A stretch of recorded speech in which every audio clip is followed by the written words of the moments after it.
Gary Franchi here, Next News Network, Chief White House Correspondent, delivering the latest White House news from the past 24 hours in partnership with our streaming friends at Trump Daily Post. Tonight's rundown centers on President Trump leading a full day of high-level diplomacy at the G7 in France, while also moving to strengthen America's national security team with his nomination of Jay Clayton for Director of National Intelligence. President Trump spent the day in Evian, France for a packed G7 schedule focused on Ukraine, the Middle East, development, and direct bilateral engagement with key regional partners. And according to the daily guidance, the president's agenda included a working session with G7 leaders and Ukraine, bilateral meetings with the emir of Qatar, and the president of the United Arab Emirates, a working lunch on the Middle East, an afternoon session on developing countries, and evening events with world leaders. The White House and the president's Truth Social account have both been active throughout the day, underscoring a clear message that President Trump is leading serious diplomacy abroad while keeping America's interests front and center. The same guidance also highlighted a major personnel move back home, with President Trump nominating Jay Clayton for the Director of National Intelligence, a pick praised by leading Republicans and senior national security voices as experienced, capable, and ready to serve. The big question is, will Jay Clayton fill the shoes of Tulsi Gabbard in all the investigations that she has spearheaded? That is an answer we are looking for.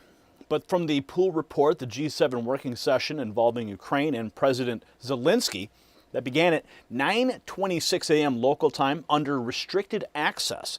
The session details were not disclosed publicly, but it marked the start of the day's central diplomatic track as leaders gathered to discuss the ongoing conflict. A follow-up pool report noted that as the session got underway, President Trump and the French President Emmanuel Macron had not yet entered the room while other leaders were already present and mingling.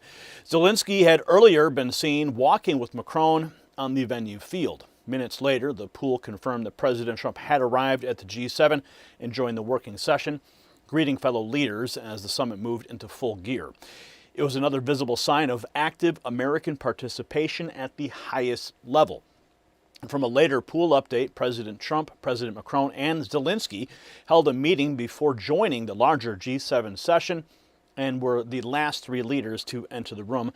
German Chancellor Merz also presented President Trump with a Germany World Cup jersey bearing Trump 47 on the back, while Secretary of State Marco Rubio was seen speaking with the president as the press exited.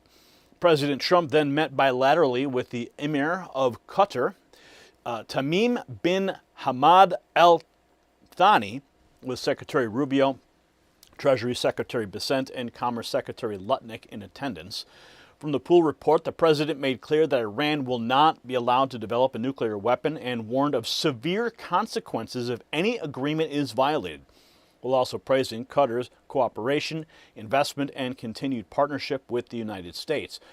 In fuller remarks from that same bilateral, President Trump again pushed back on rumors about U.S. money going into Iran, saying the United States is not investing there. He also pointed to Qatar's commitment to invest more than $1 trillion in America, urged progress towards a Russia-Ukraine deal, and stressed continued American strength and responsibility in the Middle East. Later, in a bilateral meeting with the UAE president, the pool reported that President Trump discussed Iran, the Abraham Accords, and a memorandum of understanding. The president said Iran's relationship is now normalized, said he expects movement within 60 days, praised the UAE's early role in the Abraham Accords, and indicated that the MOU would be handled formally and shared in an orderly way. The G7 schedule also included the traditional family photo where President Trump stood alongside fellow G7 and partner leaders. Reporters were briefly allowed inside to capture the leaders seated around the working table, with President Trump positioned between President Macron and Prime Minister Modi. Back in the United States, the White House said that Vice President Vance will travel to Bethpage, New York on Wednesday to deliver remarks on the administration's effort to combat crime and fraud, reinforcing the Trump-Vance focus on law enforcement, accountability, and protecting the public. Taken together, the last 24 hours show an administration active on every level. President Trump leading from the front on the world stage, building momentum in critical diplomatic talks and putting trusted leadership in place to protect the country at home. And with that, the White House update is complete.